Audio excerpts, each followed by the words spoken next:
everyone, and welcome to the Jeff Bullas Show. Today I have with me Projjal Ghatak. Now, Projjal is from Singapore, but he's been to Stanford, and I'm sure he's been a lot of other places. Now, I'm going to call him JJ because that's two letters in his first name. And he's the visionary founder and CEO of OnLoop. He is the forefront of revolutionizing team assessment and development. We're going to have a close look at that and where that came from, the ideas, the inspiration.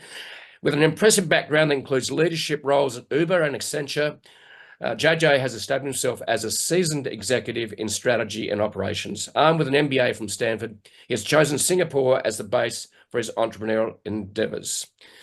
As a CEO of OnLoop, JJ leads a diverse and global team, spearheading the transformation of the future of work through the company's innovative approach.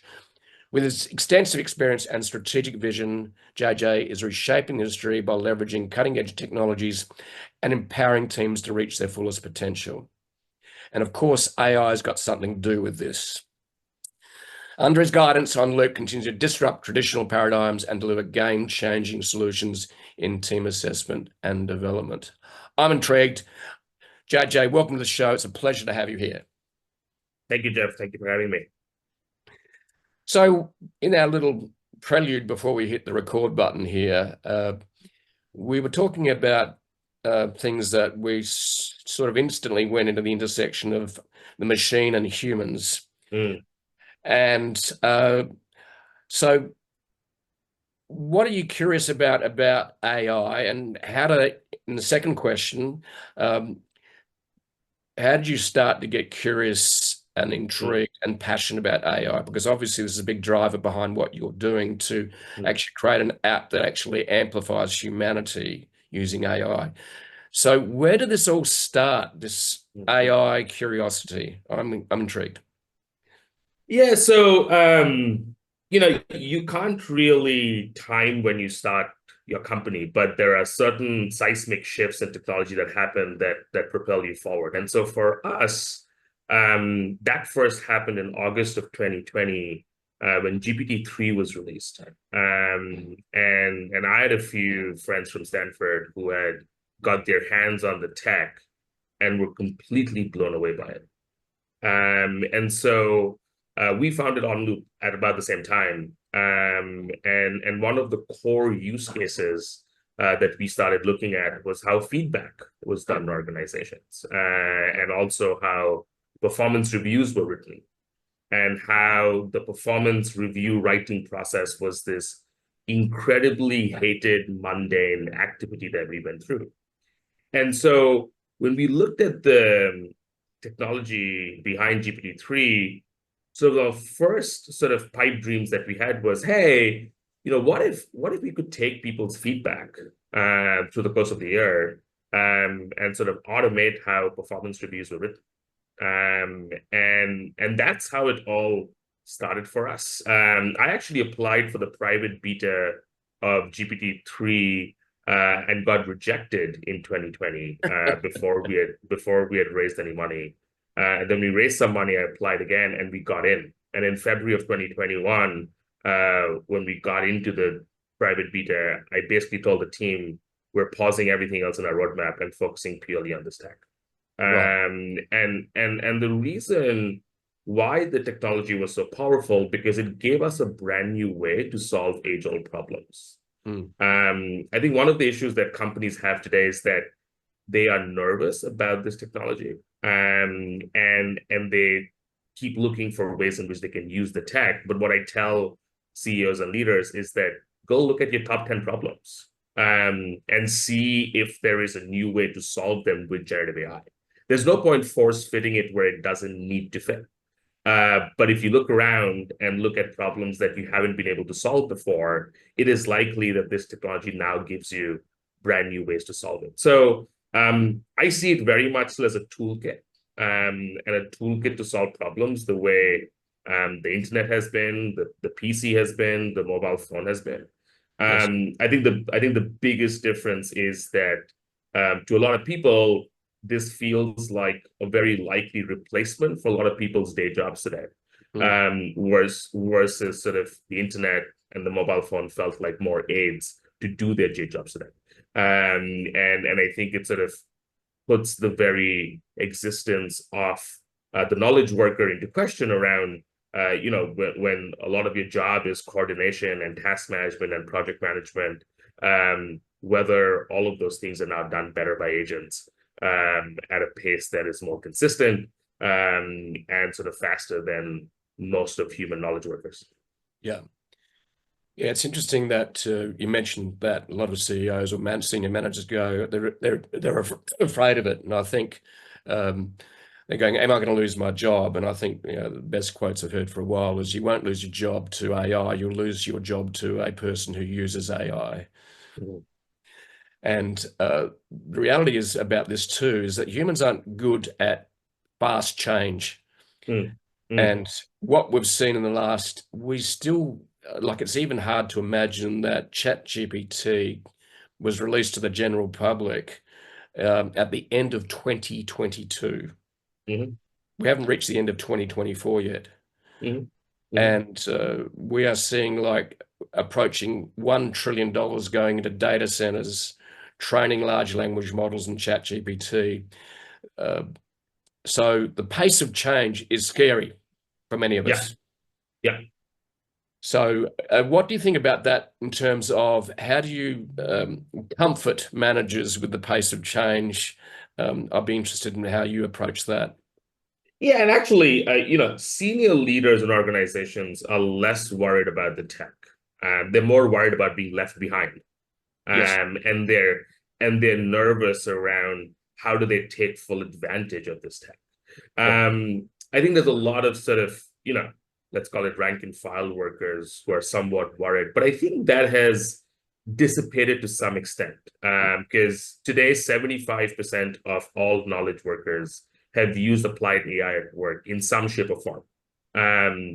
And because the technology in the format it presents itself, which is conversational AI, and the ease of its use, it sort of has made most people empowered to be able to use it to their benefit.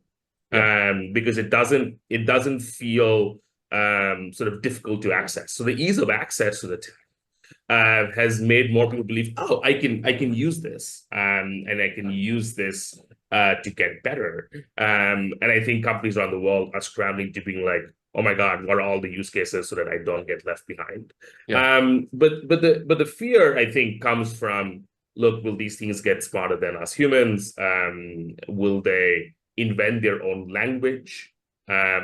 Will they sort of find a way to never get switched off? I think those are sort of bigger questions that I think certain people worry about. And I think that as a human race, I think we've continued to innovate through the centuries. And that sort of innovation curve only gets more exponential. I frankly find myself incredibly excited to be alive at this time. And in fact, I personally sometimes have some FOMO whether I'm working on the right things to take advantage of the tech, because you don't get these opportunities easily. And part of why I see myself both as an operator and an investor is because the number of things that excite me around this tech are too many for me myself to work on. So if I can sort of participate in some ways and other people also working on it, I think that's the only way I get access to more of it, because the breadth of change is humongous. Yes. Yeah, I think you made a real important point there, is that it's not so much about change necessarily, so that's what we'd say would be overwhelm. There are so many things that AI and ChatGPT can do, and then we've got apps coming on the market, and then you're building an app, right? So, and developing it and growing it. And for both, well, for me too, I'm just going, wow, I can do all of this. Where do I start? Yeah. And that's actually maybe the most important question. I think one thing you mentioned just a minute or two ago was, just look at your top 10 problems and how can I use ChatGPT or apps or AI to help me solve those or make it easier for me. So let me go to the next question then, is that where they should start in terms of using tools? Like, which tool solves my biggest problem, or can I develop a tool that solves my biggest problem or problems? Where do you think people should start with AI and ChatGPT in an organization, whether you're a small or large? Yeah, so I think this is again not dissimilar to other technologies, right? So we've obviously seen the SaaS revolution in technology in the last 10 years or so, where there's been a tool invented to do everything in the workplace. Now, the difference with those tools is that they are largely form-filling exercises and they're static. And so what you're basically going to see is that every SaaS category will get reinvented with AI embedded in it. Mm-hmm. So the CRM system we use today, which is largely a dumb CRM system, will become a much smarter CRM system tomorrow. Mm-hmm. Our email systems that sort of have some level of autocomplete will become much smarter at responding back to things. So it's not so much that you will see sort of brand new workflows get created, but a lot of the workflows today that we're solving either through manual work or through some type of SaaS tool will sort of level change itself in terms of the powers and capabilities that it has. And which is why it's interesting that with AI, the larger companies have a bit of an advantage because if you have more data that benefits you. So a company like Meta sort of stands to win this next wave versus a brand new startup because you already have such a big leg up. But yeah, I think it, to your point, to prevent the overwhelm, if you start thinking about business problems and customer problems, and there's been a lot of blow up over the weekend about this notion of founder mode versus manager mode out of Silicon Valley, and we can talk about that if that is interesting. But organizations suffer from deep coordination problems and a lot of sort of busy work that people do, and we think that those use cases are so ripe for using generative AI to sort of take people's everyday conversations and then scale them through better generation of reports, better generation of follow-ups, better generation of various sort of administrative activities that most people do. And in organizations today, managers spend 70% of their time on admin tasks that can be automated. And so the productivity enhancements that organizations can see if they really take this seriously is exponential. And at least in my lifetime, I've never quite seen that in the same way for things that are more knowledge worker type jobs. Yeah, I think the pace of change is what blows me away. And the user uptake of ChatGPT in just, I think it was 8 weeks, went to 100 million users. It's only been exceeded by Threads, but Threads already had a base that was just thrown out. So I don't think using Threads as an example is really the best, but 100 million users out of a total in just 8 weeks, once ChatGPT was open to the world and the general use. And I think the thing you made a point of too is that it made it easy to use. In other words, the technology was given a human interface and a friendly face in that it's just like a search engine, which we all know about. It's just a box, type in a question. So, and I think reflecting on that and looking at technology over time, this is where we go looking for answers for the future by looking back into the past and looking at adoption and change and evolution of the human and the tools we develop. Is that, for example, during the 1980s, we had the mouse and Windows emerge, and the PC was given a friendly face. Led to adoption. Then in the 1990s, we had the browsers were given a friendly face instead of, we had Netscape browser show up and we're like, wow, I can use this. And then social media is made easy to use. But these all happened because of the intersection of technology as well. In that, so that's what I find really interesting is that they gave AI a user-friendly interface, and that's when it exploded. Yeah, and actually, I worry about the future of mobile apps because a WhatsApp-like interface where you can go back and forth and communicate with somebody is is much more free-flowing than a form-filling exercise. So every website on the planet, be it travel or hotels or buying clothes or e-commerce, is forms and boxes. Once that becomes conversational, that just changes our basic experience of the internet. And I think that will happen in different use cases in different ways. I think search is one where search tends to be more an iterative process. Like when you search for something, you want to go deeper, and that's why I think as a use case, people see it getting disrupted conversationally very, very quickly. But I'm surprised that travel websites and flight booking websites are still a form versus saying, look, I want to go from SF to Sydney in the week of September 18th at the fastest possible pace with a budget of $500. Like that's the way we should search for flights and hotels and things like that. And that's why WhatsApp as an asset is probably one of the most under-leveraged business assets in the history of mankind.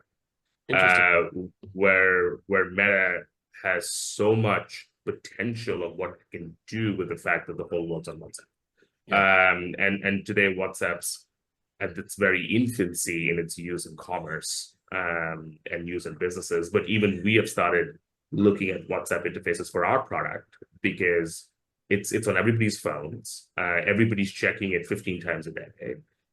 So in terms of getting people to input things multiple times a day, it's actually much more habitual than your own mobile app. Yeah. And so the bar for why you need your own mobile app versus an app just sits within WhatsApp. That bar will also go further up.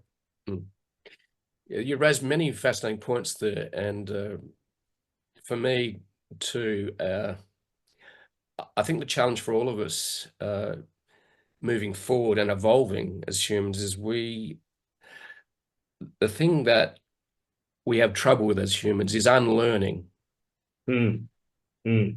Because the only way you can really evolve is to leave some of your old habits behind, and they're baked in. So this is why, people that are a bit older have trouble using social media or search engines or even ATMs. Whereas young people live on their phone, breathe their phone, in fact, can't leave it alone. I think they touch their phones more often than their lovers, but that's another story.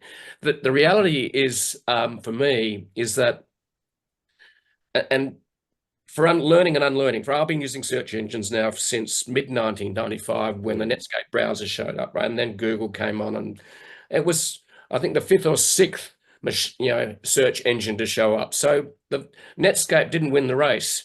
Google did. Right.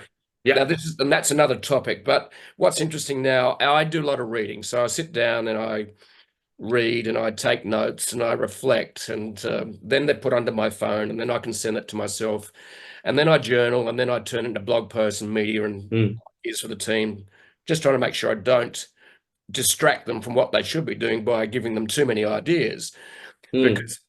So I'm actually using ChatGPT in the morning now. Instead of doing a Google search, I'm going, what are some ideas around this? Give me some takeaways. Summarize a book in 1,000 words that I've just read. What are some Japanese words for beauty? Okay, so out of this, my use of search is actually dropping. I've noticed that. On the other hand, I'm also using search to validate hallucination on AI and ChatGPT, because I'm a little bit doubtful about some of the answers, because ChatGPT wants to keep me happy, right? I'm going to give you an answer, even if I made some shit up. Like humans do. Yeah, well, isn't that part of the fun, right? You go to a dinner. Correct, exactly. So I don't know if ChatGPT hallucinates more than the average human. So that's the thing. We hold technology at different bars than we do humans. So. That's right. Yeah, I totally agree. Like, why let truth get in the way of a good story? Because that's what we've done around fires for millennia, and in fact tens of thousands of years. And guess what's not bad about actually dealing up a little bullshit around a dinner table just to get people smiling or distract them, and then revealing the truth later. Maybe that's what ChatGPT should say. Oh, sorry, I was just trying to. Okay, so the other thing I'm curious about, and your thoughts, because I grew up in a world where there are hardly algorithms when social media started back in the early 2000s. But back in 2008, 9, when I got started my digital media business, the blog, and then the podcast later. What's interesting for me is that it was the Wild West back then of social media and also search. And the challenge I think we have as humans is the algorithms run the show. We are in the middle of it's actually humans versus the machine in terms of battling algorithms that serve up on social media, hate, drama, and entertainment, which is creating all sorts of problems. So I'm not going to go there, but I'm intrigued. So with the intersection of the smartphone and social media, we became creators everywhere and anywhere at any time. And we also became addicted to our phones. Do you think there's a potential problem with us being addicted to AI, just like we are with social media? So this is it's a very interesting topic, and for me, this topic has become even more poignant because I now have a 6-month-old son, and when you have children, you somehow think about the future a lot more and also to think about sort of what kind of future you want to help create for your children. One stat I heard recently is that the next generation after millennials is the most negative generation recorded in mankind. And that's because they consume all their news on TikTok. And when you get your news from sources that are incentivized to be sensational, and sensationally negative, because that gets even more views, you just have a warped view of the world. And I think this is where parents and people who are older can play a big role in what you introduce to people. And I think there is generally in the world a deep lack of thoughtfulness around what content you consume from what platforms. And so I still read the Financial Times in print every morning. And that is my news source. And that's because I believe that if someone's putting something in print, they have a lesser incentive to make it clickbaity because you can't click on it. And if I'm trying to understand what's going on in the world, I choose sources that are likely going to give me a more fact-based approach. And when I think about content for my children, even at the age of 6 months, we refuse to have electronic addictive nursery rhymes at home. And we ensure things are more acoustic and less addictive. Because addiction now starts at infancy with the content that gets created. And so the problem is not addictive content, it's bad parenting. And we don't talk about that as an issue because cocaine's existed for decades, right? There have been bad addictive substances in circulation forever. Now, that doesn't mean that's a huge problem. Now, with technology, we may not have been able to really understand the ramifications, regulate it, understand sort of the positive, negative impacts. And in countries like Singapore, the government is already starting to think about limiting screen time for children. Because we're starting to understand that that is a huge social problem that's in the making. And so, yes, addiction is absolutely a problem. And addiction to content is absolutely a problem. And as AI generates more content, its ability to create even more addictive content will increase. But I think we should stop thinking about that as the problem versus sort of how discerning we are as human beings. And what choices we make around technology. In the same way that I'm not drinking at 9 a.m. in the morning, I have wine bottles at home. right? And Yes. so, you're making a conscious choice to not sort of, you know, involve yourself in a addictive substance when you're trying to be productive. And I think the same applies to tech, and the same applies to content on the internet. Yeah, I totally agree with you. I've been in social media. I was known as a social media influencer before influencers were called influencers. Back in Right. 2011, 12, I got invited to speak around the world on social media in 2011, 12. And it's changed my life in a very good way. Absolutely. And it's given me distribution that's made me be able to bypass the media moguls' gatekeeping. It excited me. But I had a bit of an aha moment when that I went to the World Youth Forum in about 2019 as a guest of the Egyptian government and the World Youth Forum. And we had a roundtable where we had 12 guests hosted by the Egyptian president, and he was moderating. And we had six people talking about the pros of social media and the other talking about, the negatives of social media. And of course, I was on the pros. We had 3 minutes to speak. For me, that was a watershed moment in that I start to see the negative aspect of social media with clearer eyes. So despite being a social media influencer, I'm no longer would call that myself now. But I hardly ever go into my social media feed and scroll. Hardly ever. I do not get my news from social media, and that scares the shit out of me, as in people get their news not from the source. You go to the Financial Times. I sit down on Sunday mornings with the Financial Times weekend and just consume what's called random print. And I'm beautifully surprised by long articles that are written thoughtfully, that are not clickbait. And I just love what you were saying about we need more time to reflect.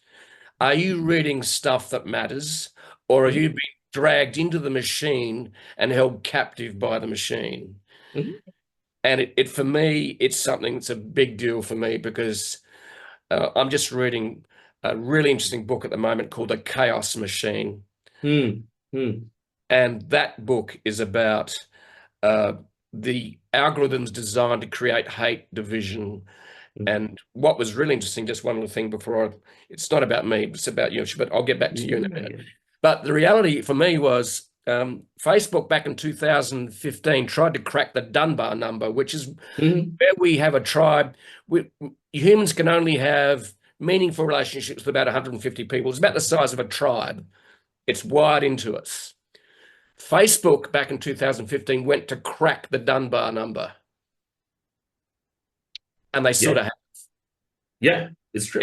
Yeah. It's true. So this is where, and I got interviewed about 10, 12 years ago by a media organization in the States. It said, can you talk to us about people getting their news from social media? And I went, what? Young people getting news from social media? I went, really? They should not be going there. They should go straight to the source. So yeah, and which is why I'm so glad that you have things like the All In Pod and other discourses, and that's why podcasts are a great medium, because they tend to be slightly more long form. They're sort of real people talking about things. So if you can't read the FT, go listen to the All In Pod or listen to other discourses that are long form. But consuming news from TikTok sensational content is just building a very negative generation, and things like suicide and hopelessness will become an even bigger problem in a world where people don't have social relationships. And a lack of social fitness is the next epidemic after the mental health crisis. Because it is now conclusively proven that happiness is a factor of your real relationships in life. Yes. We digress. Yeah, but it's interesting, which will lead back into I want to talk about your platform in terms of how you're building it. Because you could build it to be quite addictive, possibly. I'm saying so. There's and there's a thing: good addiction, bad addiction, right? The interesting thing about, I'll just quickly digress back to the Dunbar number and what Facebook have done with groups. The groups was basically designed. Facebook groups is designed to break the Dunbar number. What's interesting beyond the Dunbar number, other research has been done that shows once you break the 150, in that people then have to cater to a much bigger group. They become much more aggressive.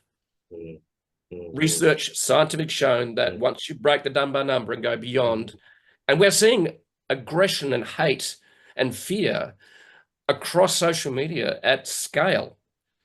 So anyway, so I digress as well, but this, a lot of people haven't taken the time to actually sit on their bum and read and reflect and think about, what am I actually doing?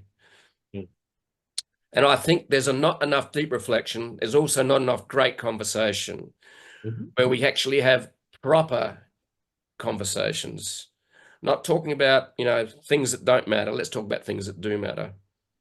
So let's go back to, you know, OnLoop. So you have this idea that we could maybe disrupt, you know, and make people more efficient, create better managers. In other words, better humans, really. That's what you're talking about. So tell us about the idea of OnLoop, how that evolved and distilled into the application. I'll be curious about hearing that journey. Yeah, so you know, there's obviously a lot that's been written about leadership and management and organizations and how to run them. And so there's enough sort of leadership consultants out there and approaches that they've taken. But unfortunately, I don't think it's really sort of helped make each and every manager better. And one of the industries we took a lot of inspiration from is the fitness industry. And what the fitness industry has done in the last sort of decade or so is really demystified what being healthy looks like into diet, sleep, and exercise. And then through first the Fitbit at 10,000 steps, or the Apple's 3 rings, and now with the Whoop band and the Aura ring, it's made it much easier to form there you go, to form micro habits around those building blocks of health. Right. And so we did the same thing for the job of a manager and broke it down into 5 hierarchical building blocks, right? Where at the base, you got to make sure that each person is energized or motivated.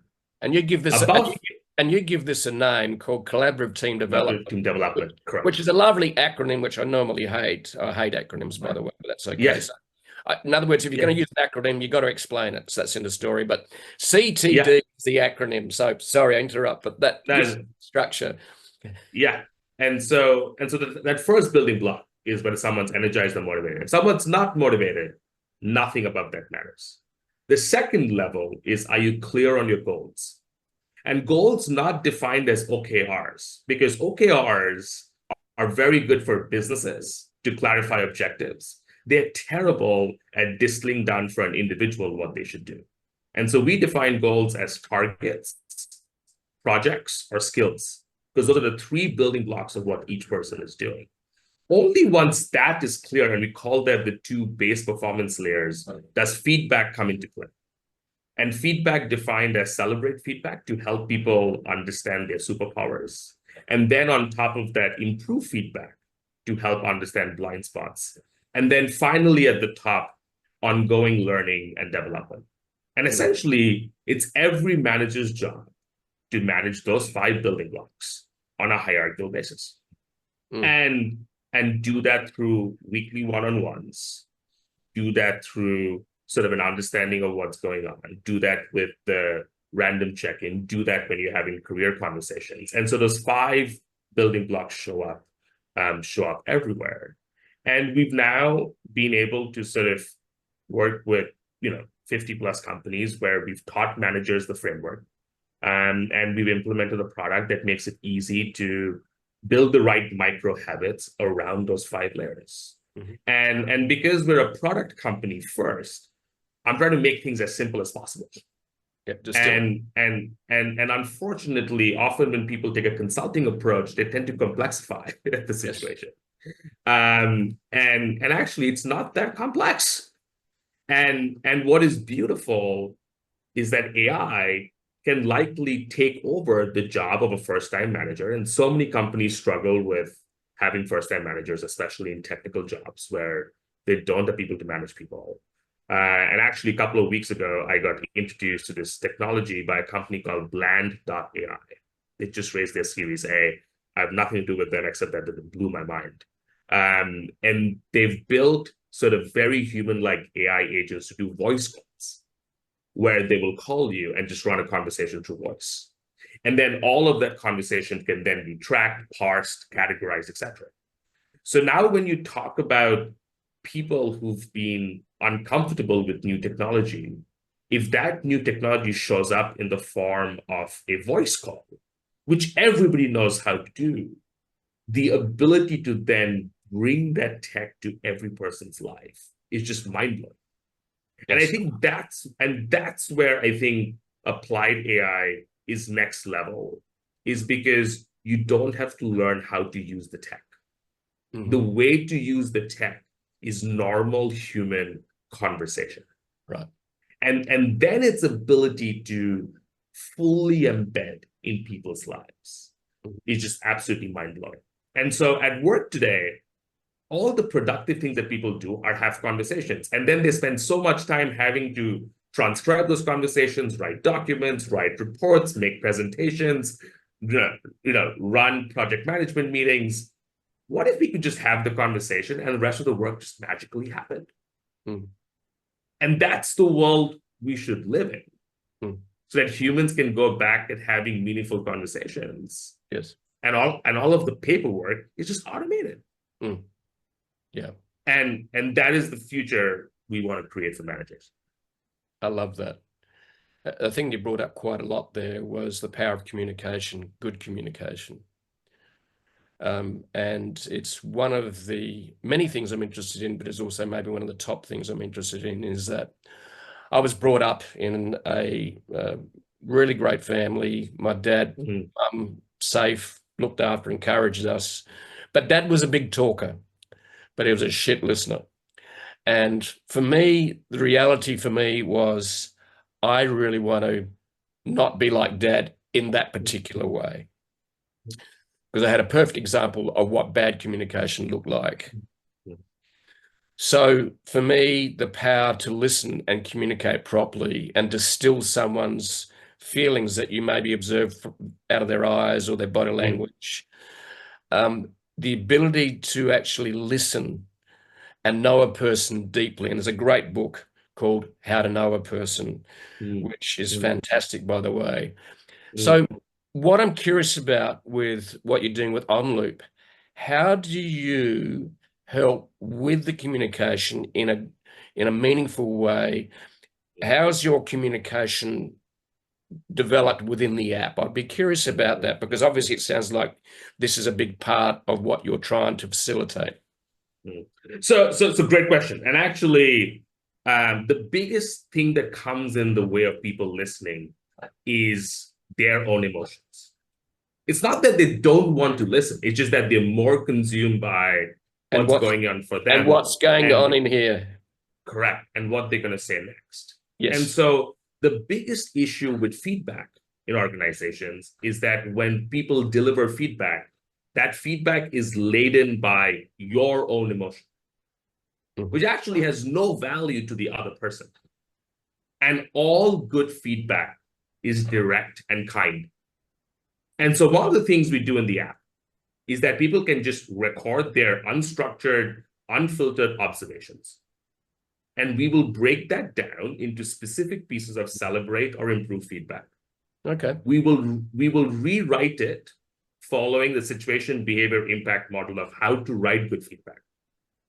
We will make it the right tonality of being direct and kind. And we will extract behaviors or competencies that might be embedded in it. Mm-hmm. So if someone shows up late and you're like, I'm really pissed off that Michael showed up late today, it was a complete embarrassment, right? Like that's how you feel. But we can then convert that to specific improved feedback to explain to Michael, hey, Michael, today when you showed up late at the meeting, it has the risk of the client believing that we don't care about our professionalism, and that can hurt our business in the future. And therefore, it'd be extremely beneficial to take extra caution to show up on time for important meetings. And by explaining to the person the impact of their behavior, the chances of that driving behavior change is much harder, is much greater. Yeah. But often when we deliver feedback with emotion, we try and change behavior through fear. Mm-hmm. And actually, in many cultures, especially in Asia, that works, but it works temporarily and it kills creativity. Yep. And so then people are just going to do it because they're scared of the repercussions. And that actually fries your brain. And that's why companies like Google, things like psychological safety sit at the basis of sort of good team building, because Yes. that's what drives creativity. Yeah. And so much about interpersonal communication has got to do with our own emotion. And if we can use AI to sort of neutralize that and help deliver it in a way that is most beneficial to the other person, then we can massively increase how motivated people are to change behavior, Mm-hmm. and how quickly behavior can change. And decades of feedback training has completely failed at making people better because their own emotions come into it. Yes. I really love that, because and as you're talking about, someone showing up a meeting late and then the manager goes, well, I'm really pissed off and blah, blah, blah. But good listening skills would come along the lines of saying, we just suspend the anger, try and move that aside. And then you would go, so sorry you're late here. Is there maybe something got in the way? Is there something happening at home? So this is where really good communication skills come in. And this is where AI can actually make you more human. Yes, absolutely. And more empathetic. Yeah. Which, you think about it, this is where the intersection between man and machine gets bloody scary. This is, and very powerful. And I mean scary in a good way. Mm-hmm. And for me, I see AI, especially if we make sure that we do put some guardrails around it, which we haven't done on social media. In fact, there should be a warning on social media that this is addiction, just like we do with gambling, smoking, everything now. I think these are the things that we need to be putting in place, because social media is actually, the damage it is doing now is at scale and it's global. Yeah. And it's damaging our young people as well, especially. And I think what Yes. you're doing, so this is what's really fascinating, is that I'm as excited by AI as I'm excited by when I stumbled into social media and went, this is going to connect me with the world. This is going to get past the gatekeepers. I suddenly become a global citizen instead of just a village dweller. Nothing but a village dweller, by the way. But for me, this is where AI enhancing our humanity, which sounds like you're trying to do, which is, hat tip to you, JJ. It's really fascinating. And one of the most important things a manager is looking after a team is communication, isn't it? Yes. And that's why it's such a ripe use case for large language models, because what large language models are a triple PhD in English. Exactly. And in global organizations, often the lack of someone's eloquence comes in the way of them being productive or making someone other productive. Yep. And now what AI can do is give everybody eloquent superpowers, so that you don't have to be born into a British or American colony to be a globally relevant leader. And you can be born in Vietnam, and we can give you eloquent superpowers, and you can manage global teams, although English was a native language. Wow. Look, the other thing that pops into my mind too is in communication, I stumbled upon a phrase called a suitcase word. And the term suitcase word is like a suitcase, because when you open up a suitcase, inside lies many meanings.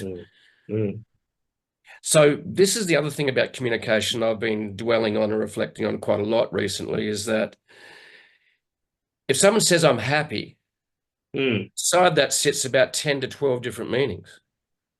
Right. You're successful. Inside that suitcase sits dozens of meanings, depending on culture. Success in China is going to be different to success in the USA.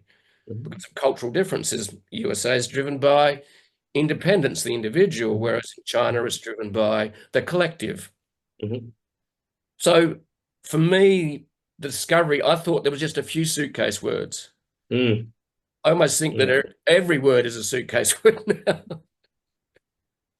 No, I think that's very true. Yeah.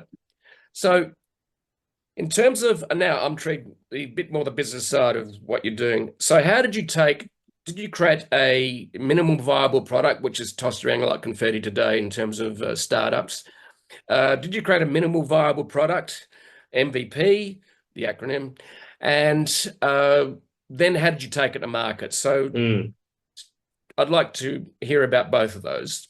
Choose which one. Yeah, yeah. So, it's been a 4-year journey. It's actually, been highly iterative and has changed a lot. And as I said in the beginning, we really started very narrowly focused on feedback and performance reviews.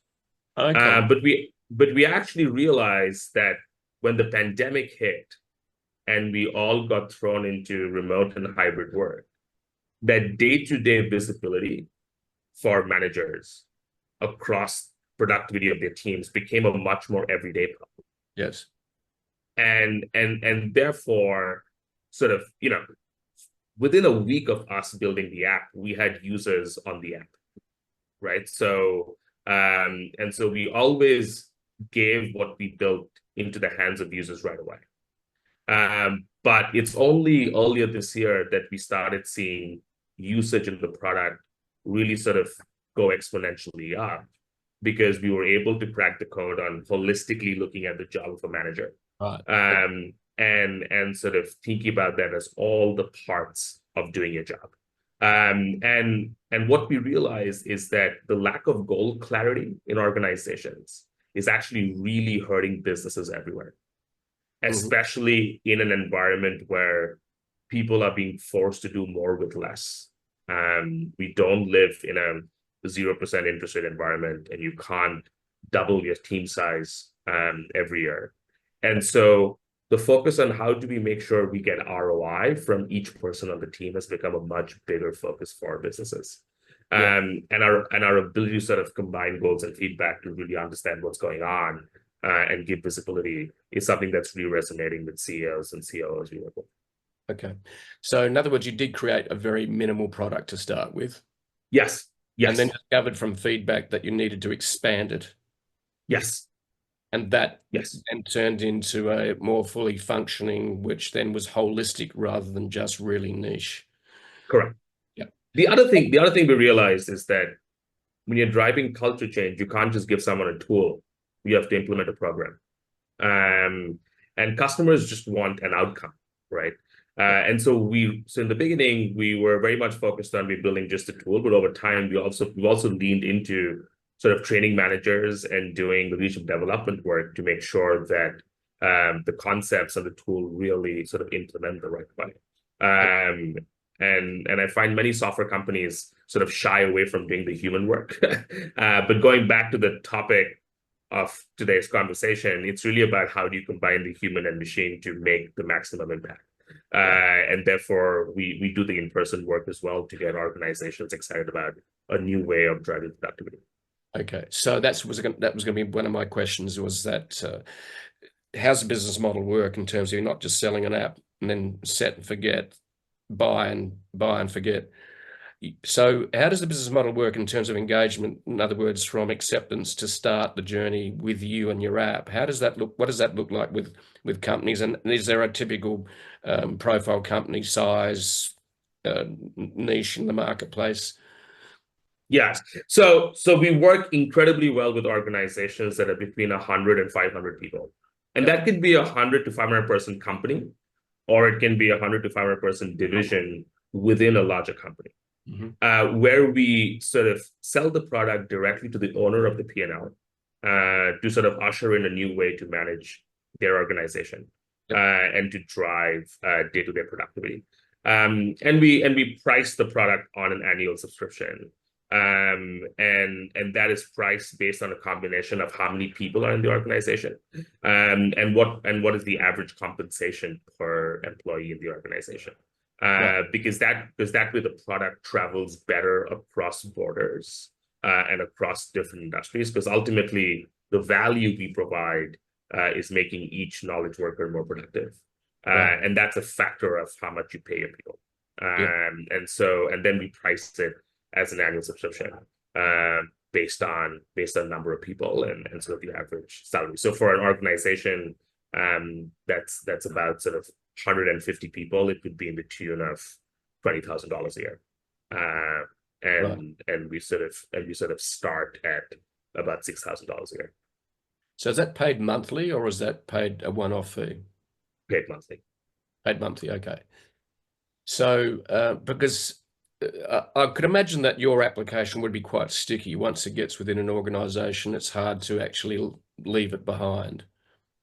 Yeah, so it depends. So where we've seen real stickiness is when all the goals in the company get tracked on the platform. So we have a customer in the US, Seek Now, where their operations team was really struggling to help cascade goals through the organization.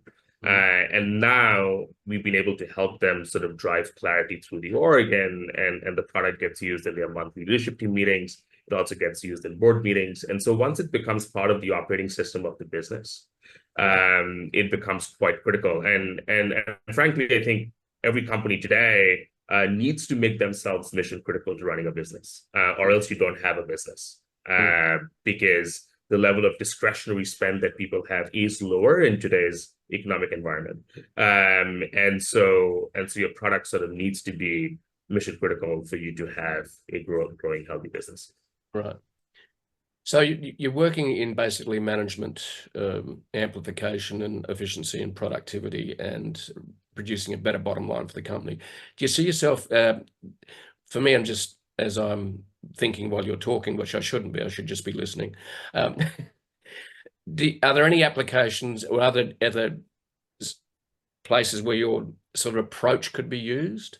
In terms of a product roadmap, I suppose I'm talking about, without you having to talk about it, but is that in your horizon? That's a good question. So the way I look at our job in the world is that our job in the world is to help corporations and organizations really transform themselves in this world of applied AI and hybrid work. And sort of the first sort of use case we're very focused on is the job of a manager. And how do we sort of demystify that job, make that job easier, to sort of drive the ROI. But in the future, what gets me excited about building this company for a very long time is that, as we've discussed, the future of work will change significantly given all the technologies at bay, and also how companies are globally structured, where they hire folks, sort of where work gets done. And so I tell people I want to be the Palantir of workforce transformation in the age of AI, and sort of help organizations go through this journey, big and small, and sort of be a guide through our products as well as other offerings, to help them not just be more efficient but also be more effective in how they operate. Yeah. The other question I have, which a lot of people will ask too, is that you did you have a background in software development or technology? I know that basically the area you worked in. I think you did a double degree, didn't you, out of Singapore? Correct? I did. Yeah. So what were those degrees in? I think one was Bachelor of Science, was it, or as? Yeah. So I've written code till I was 22 years old, and since then I haven't. But computer science was my favorite subject in high school, and one of my degrees was in information systems management. But I really thrive on being with people and around people, and so the people side of businesses versus the technology side was a greater calling, and I guess OnLoops helped me find a way to merge both together. Yeah, that's great. The thing, I suppose a lot of people, some people take a lot longer to find out what they should be doing. As Joseph Campbell says, follow your bliss. And that doesn't just, bliss doesn't mean drinking red wine, or getting drunk and having a party time, but following your bliss is actually what comes from innate curiosity. And I Mm, think I noticed that you wrote at the beginning of your triangle, your collaborative team development, which is starts with energy, goals, celebrate, improve, and grow. mm, So I'm a little bit curious about. I was going to ask you another question. I'm going to ask you this one now. Energy. mm, Okay. mm, So energy is a very interesting thing. It can be another word that can be used to describe it is drive. Okay. mhm, So when I started my blog about social media, I tapped into what I'd call a power source that I don't even know where it came from, mm, but it was driven by innate curiosity mm, and wanting to learn. It was almost like I had a nuclear engine attached to my brain, and I got up at 4:30 a.m. and wrote till I started my day job at 9 a.m. So, energy, tell us about how you see this suitcase word called energy. mm. No, great question. So, I think there's a couple of ways to unpack that. So, um, one, for me, energy at the base of productivity became incredibly poignant when I, for the first time in 2022, was diagnosed with clinical anxiety, and have been under psychiatric and psychological support since. But Mm. I was able to see what debilitating anxiety did to my productivity. Yes. Um, and that had never happened to me before. It was both scary but also eye-opening around how a generally capable human being sort of is not able to get a whole lot done if that's broken at the base of it. Mm. Um, and and that sort of really sort of made it very clear to me that how you're feeling and how full your battery is such a foundational driver of how productive you are or Mm. not. And then I believe that what fills your energy is whether you feel close to your purpose as possible, and feel a sense of progress towards those purpose pillars, Yes. right? So, and I've been lucky that in my life, my purpose pillars are incredibly clear. It's the future of my family, it's the future of work in AI, and it's the future of Singapore as a country. Mm. And essentially, if as much of my day is filled with those three, and I feel a sense of progress, my energy bar is full. Mm-hmm. Now, one of the myths of burnout, and obviously the word burnout has been in the literature significantly Mm. in the last few years, is that people believe burnout happens when you're running fast for long periods of time. That's actually completely false. Burnout happens when you're running fast a long amounts of time and expecting a dopamine hit every time, and you Mm. don't get the dopamine hit. Mm. And so as a result, you feel apathetic and unmotivated because you're not getting the progress hit every time. Mm. But if you're working 16 hours a day and you're making very meaningful progress, you can keep going for a very long time. Mm. And that's why energy and goals really play hand in hand to drive basal productivity. Yeah. And that's why the goals are not always quantitative. They can be projects you're working on or skills you're developing, because that's also very much continuous. But it's Mm. important through reflection to feel that sense of progress. Yes. Because if you don't feel that sense of progress, it sort of chips away at your battery. And so, we just define energy as productive capacity, and the productive capacity to do more, and do more tough things. And often when someone's not doing a good job, people give them improved feedback and criticism, but that actually only makes the energy worse. Mm. And that's why for us, improved feedback sits at the very top of that pyramid, where that's more reserved for high performers than low performers. Yeah. And I tell managers, if you have a low performer, it is broken at the bottom two levels. And either the person's not motivated or the person's not deeply clear and prioritized on how to move forward. Um, and and we akin it to a battery level. Like it's your iPhone. Like is your iPhone at 80% or 20%? Like I would say right now, like I'm quite stressed at work as I figure out a fundraise and sort of financially plan for the company. And so I'm operating on pretty high levels of stress. And I'm operating sort of at the 35-40% battery mark.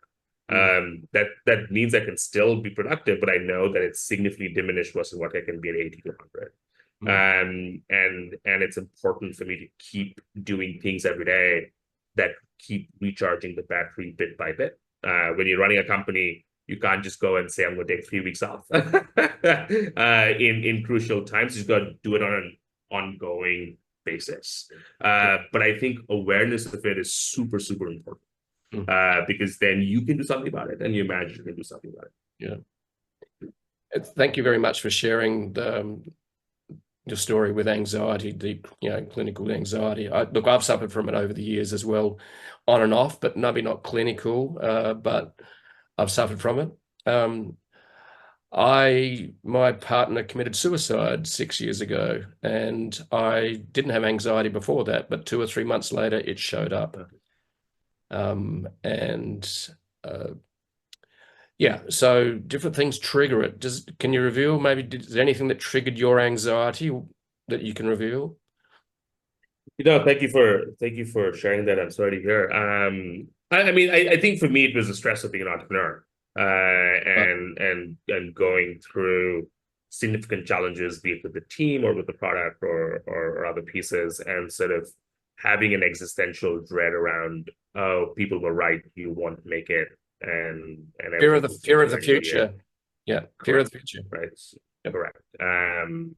And sort of really, I think what really helped in therapy was getting over that existential dread, and knowing that irrespective of any outcome, I will be okay, and things will be okay. And I think that often comes from things in childhood and needing to prove yourself and other things. And so and frankly, I didn't even know that there was stuff from childhood that I inherited because by most intents and purposes I had a good childhood, right? So I've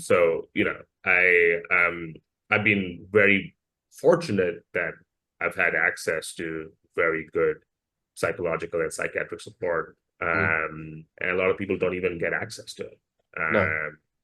And frankly, for me, I think it's been there for a long time. I think it sort of reached a head when sort of I became an entrepreneur, and then I think the self pressures around that sort of took it to a different level. Yeah, it's a very interesting space, and you see some friends and family sometimes struggle with mental health / anxiety, small and big. And it's a challenge trying to work out, the answers to those, which are very complicated, because as humans, we're very complicated, and we sometimes don't know the answers to what confronts us.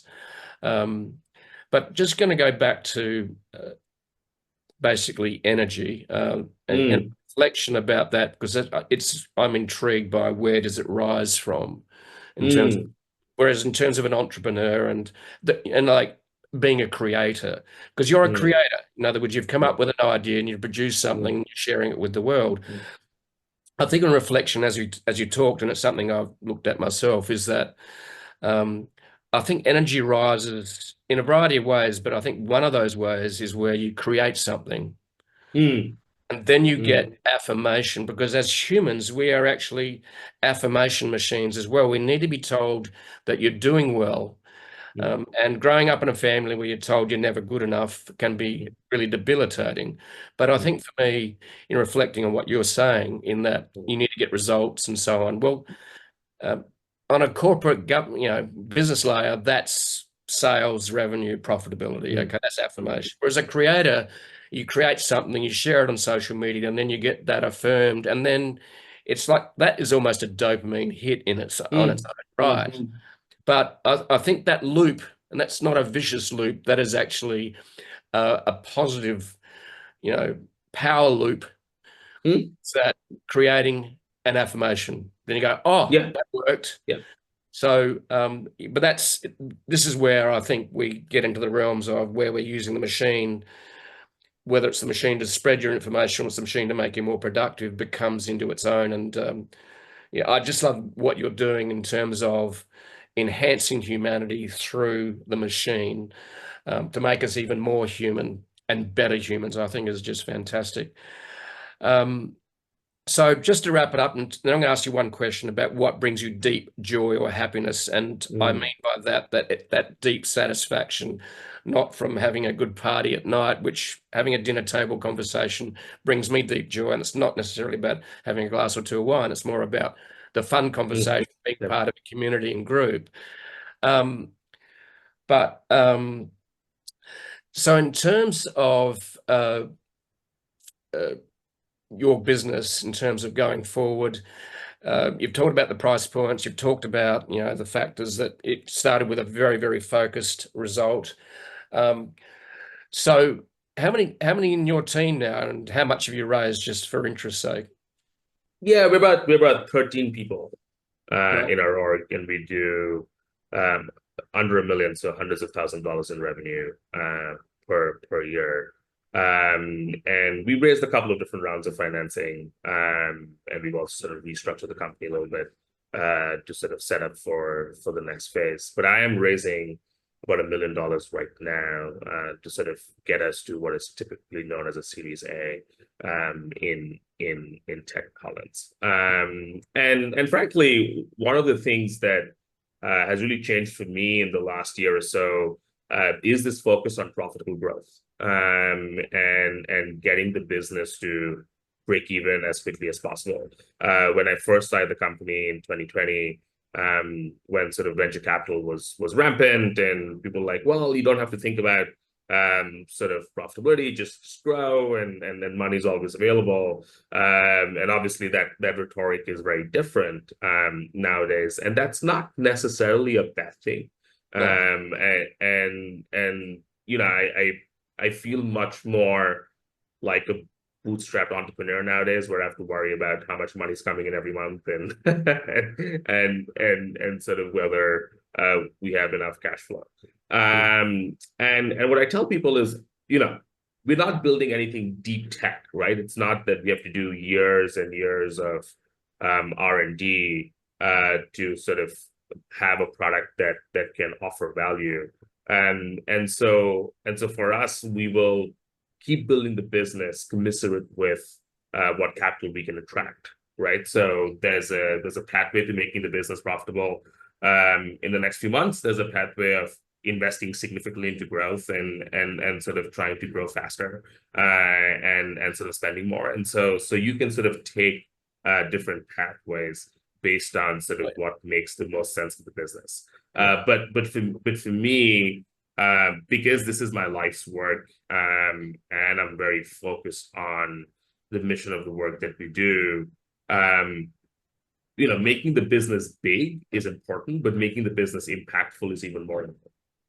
And I'd rather impact 20 companies and impact them really well, versus have 2,000 clients, but they all hate my product. But I was able to sort of, make more revenue, right? So, and I think as an entrepreneur, you should have to be honest with yourself on top of like what drives you. And, frankly, building a unicorn is not something I sit and think about every day. I sit and think about whether we can successfully transform the companies we work with. And if that leads to a unicorn, great. If that doesn't, that's also okay. Yeah, I think that's a good attitude, and I think that might produce less anxiety if you take that approach. Yeah, and I think generally living within your own body and feeling a sense of control is important. I've also done a lot of work in understanding my personality type and my Enneagram and MBTI, and really understanding what drives me and what my basic fears are. I generally hate being controlled, and I have a fear of losing control. And I think that is something that's important to listen to as you go about building your own business, because ultimately, so much of what the company becomes is the founder and how the founder operates. So knowing yourself deeply, I think, is super important as a starting point. I think so. I really think that's important, to know yourself. And I think that's one of the, if you can know yourself and understand where you come from, then it's easier for you to understand others. And that's a very powerful place to come from. And Absolutely. so just that final question, what brings you deep, purposeful joy? That if you had all the money in the world, JJ, what would you do every day? Listen, I think one of the things that has been very interesting is becoming a father. And I don't think you can really imagine what it is to be a parent until you become a parent. And I think now being responsible for an entire human's development as a project is just deeply meaningful. And frankly, if I became super successful, but I wasn't proud of how I raised my child, I'd consider myself a failure. Right. And so really sort of taking that responsibility seriously, and both the joy of spending time with him, but also sort of being intentional about how we raise him is the greatest responsibility of my life. Right. And that's what's great about family, is that I think if you get to that, what I'd call a safe place such as home and family, in that there you have that home base to actually go out into the world and make a difference, don't you? No, totally. And that's why the future of my family is the first purpose pillar and the most important purpose pillar. And if that purpose pillar is broken, I don't think anything else matters. And frankly, I've always been very professionally driven, and my career has always come first. But I think it's different when you start your own family, and I'm very grateful that I got the opportunity to do, because many people don't. Yeah. JJ, thank you very much for sharing your stories and insights. It's been an absolute blast. It's been a joy for me to have this conversation with you, and for me, just being able to hear beautiful people with, intelligence and passion share their stories. This is a gift for me to do this. So thank you very much for sharing. And I look forward to hearing more about your journey and your evolution and growth of OnLoop. So where can they find you, JJ, and the company? Yeah, so LinkedIn's the best place to get in touch with me. I'm JJ Ghatak on LinkedIn. The company's on LinkedIn too. And so I read every message that comes to me. So I'd love to hear from folks, and our website's onloop.com. Thanks, JJ, and look forward to the next time. Maybe even catch up in person in Singapore Yeah. or around the world. That'd be great. So thank you. This has been a huge joy. Thank you, Jeff.